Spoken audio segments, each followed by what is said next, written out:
Hi guys, welcome back to Chop's Garage. Last time we left it on the Nissan Note and the paintwork and the issue I'd had with the paint. So where are we with that? Right guys, I've unwrapped the Nissan because I've got to wait for that paint. I'm going to wait a couple of days for that paint. The reason I need to wait a couple of days, to be honest, is I had another go this morning and completely ballsed it up again. Too much fade out thinner too quickly. Lovely, great run. So, you know, as always, I don't want people to think that I get it perfect all the time, and I do make mistakes. I get in there too quickly, too fast, and ruin things.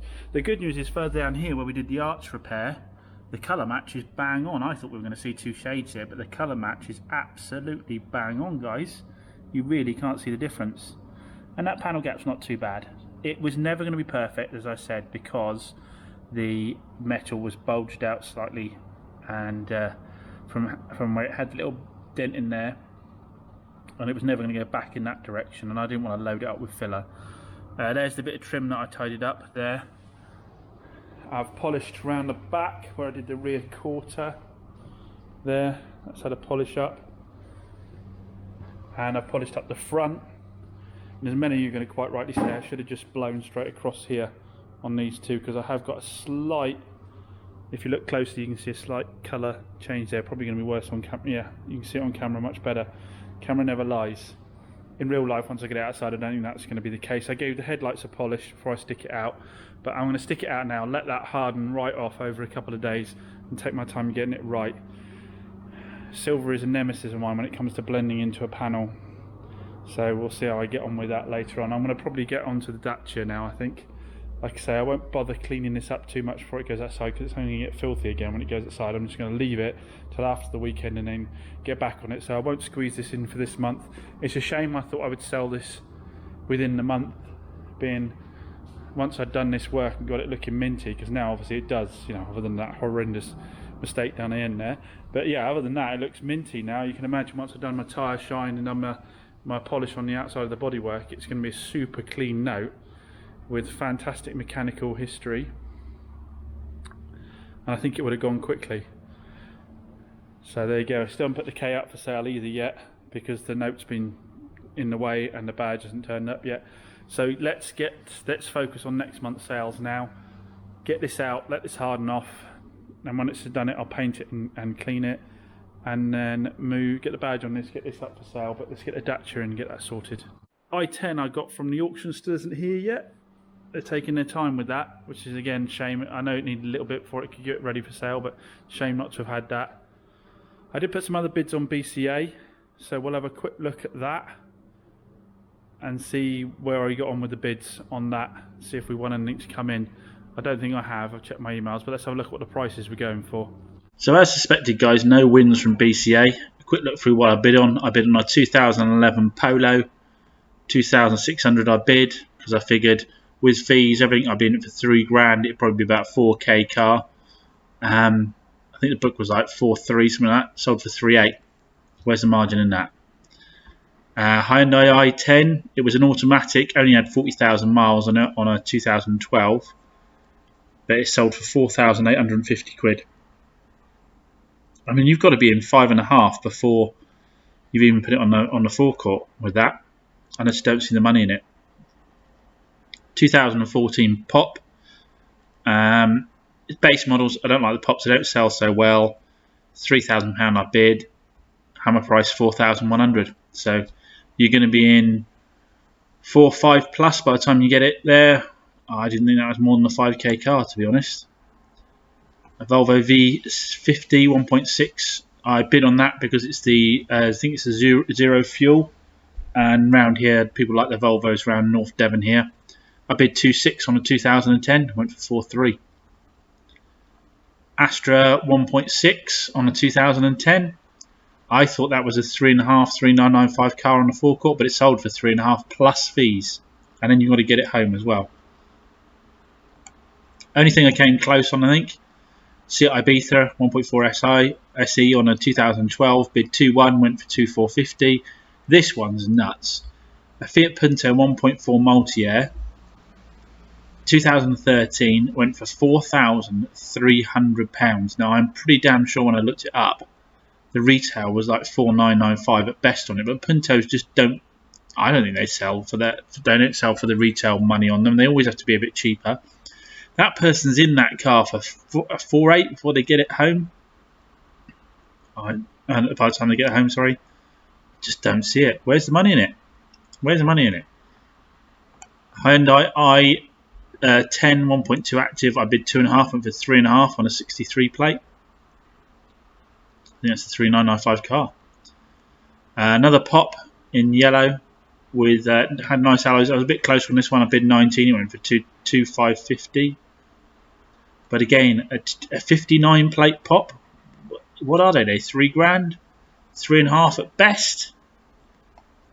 By the time you've taken out your fees, you've got it home, there's no money in it. You've got to hope there's nothing wrong with it at all.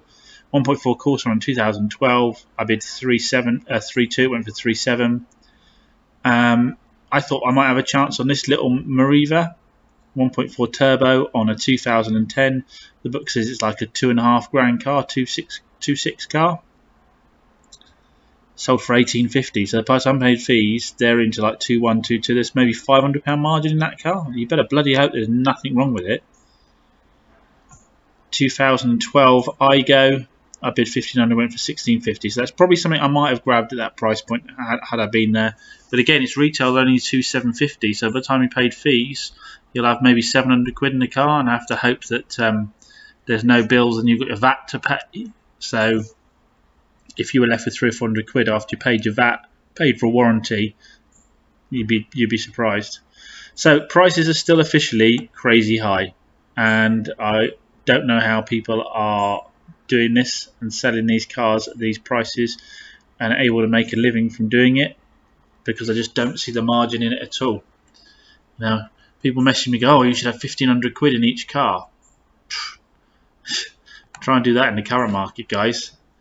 So I got the Dacia in. First thing I wanted to tackle was the door that was scraping as you opened it. This wing was actually touching the door here. Now, I had a look at it and I was looking at readjusting the wing, but you've got to get all this body kit off to get to the bottom bolts. There is one bolt here that connects the wing, but I think there's probably likely another one underneath. Now, prior to starting the YouTube channel, I did a lot of Copart flips and I never really recorded any of that. I learned a few things along the way, and I managed to resolve it without taking the wing off. So we're not catching anymore. I can be quite liberal. No catching at all. So what I did was, I loosened the bottom bolt off down here for the wing, and then using a plastic trim tool, I wedged the plastic trim tool in between the two and hammered it in, because it is wedge shaped. Hammered it in until it was as far as it would go. Wiggled it around a bit, pulled it back out again, and I've opened up the gap there now. The give in the bottom of that bolt there has allowed the wing to move a little bit, so I'm not going to have to take that wing off now, and there's no scraping, and being as I used a plastic tool, I didn't damage the paint at all. So happy with that. A lot of you pointed out I only had one stepway, so a lot of you pointed out that it only had one stepway on one side. Looking at this, it does look like it's a sticker. So I think I'll peel that one off, save myself to buy one for the other side. And I think, as many of you said, it'll probably look better without the sticker on it anyway. So I'll heat it up and peel it off. So now what I need to do, because we already MOT'd it, didn't we? So it's got a brand new MOT on it. So other than cleaning it up and tidying up some of the scratches, I want to get rid of these panel gaps on the bumper.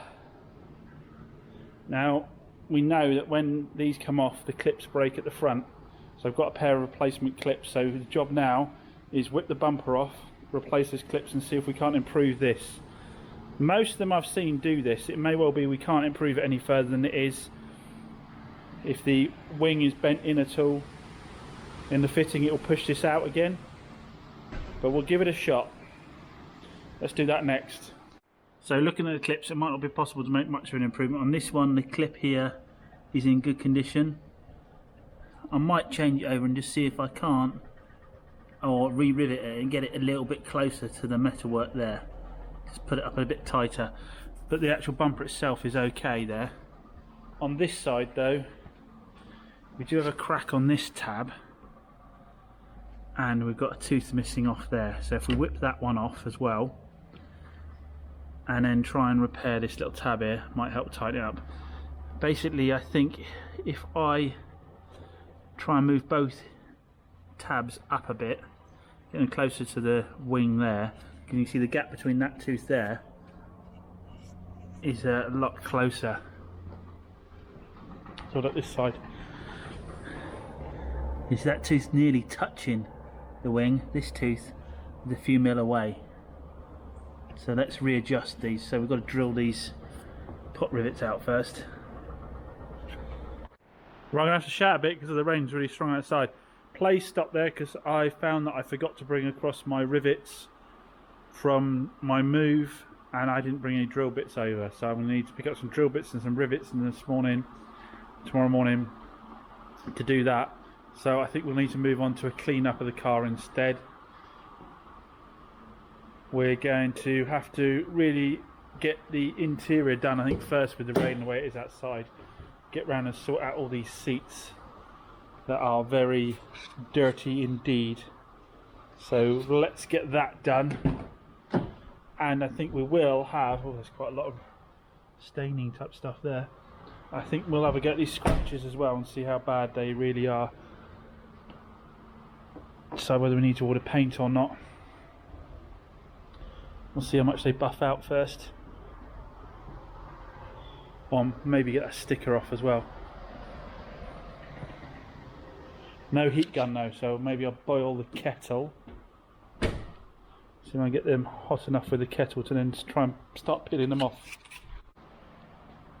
Well, that's the Stepway dealt with. That was nice and simple. Just poured hot water over the transfer multiple times until it softened right up, and then just peeled them off with my nails, and then gave it a wipe over with some white spirits and a cloth, and it's completely gone. And luckily there's no mismatch of the paint. It hasn't faded too much around it, and I do think it actually looks cleaner without that down the side, so bonus for that one. Got the Sparky on the C1. Is he going to get it ready in time for pickup? He's not able to get any communication with the CAN bus for the stereo at the moment, so we might have a problem there. So the Hyundai's finally turned up from BCA, the one we paid a premium for a grade 3. Let's have a little look around on the drive and see was it worth paying a premium or not. So he's due in an hour and there's not much I can do about it, so I'm just going to have to tell him that's the case.